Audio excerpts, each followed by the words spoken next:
আমি ডক্টর মুনমুন চক্রবর্তী, তাকে এবারে সম্মাননা জানার জন্য আমি মুনমুন চক্রবর্তীকে একটু সামনের দিকে আসতে বলবো। খুব দ্রুত দেখো, মুনমুন চক্রবর্তী একটু সামনের দিকে আসুন কষ্ট করে। হ্যাঁ, আমি একটু শাস্তি দেবো এই মহাবাদী, একদম একটু বসা যাবে না, না বসা যাবে না। সমুদ্রবর্তা বিশ্বজিৎ বন্দ্যোপাধ্যায়, আসলে আমরা দিলদরিয়া পরিবারের সঙ্গে সকলে যুক্ত। আর সমুদ্র সভাপতি, হ্যাঁ অবশ্যই ওই তো এই মাথা আপনারা দুজন একটু ওইদিকে থাকুন। হ্যাঁ,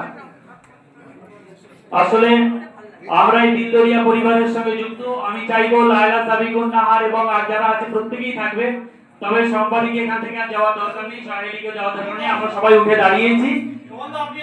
হ্যাঁ হ্যাঁ, সুমন্ত দাঁড়িয়ে যান। হ্যাঁ আমি আছি, আমি মোটামুটি আছি, আমি সব জায়গাতেই আছি। আর সমুদ্রবর্তা সম্মাননা এবং হ্যাঁ হ্যাঁ লায়লা একটু সামনে দাঁড়াও, সম্পাদক তোমার পরিবারে এসেছি আমরা।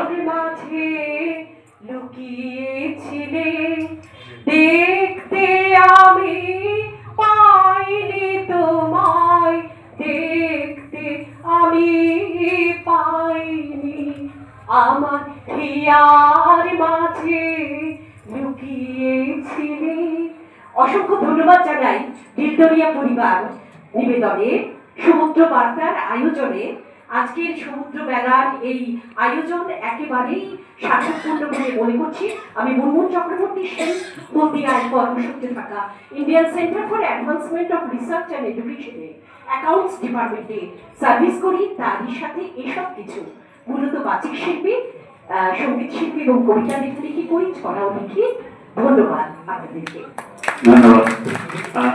আমি আরেকটু অনুরোধ করি প্রত্যেককে যারা আজকে সম্মানিত হচ্ছেন, পারলে একটি দুটি কথার ভিতরে আপনাদের পরিচয়টা আর একটু দেবেন। আমাদের মানুষ গোটা বাংলায় ছড়িয়ে আছে, আমরা খুঁজে খুঁজে যাদেরকে এই এই এই এই সম্মানে সম্মানিত করার চেষ্টা করছি।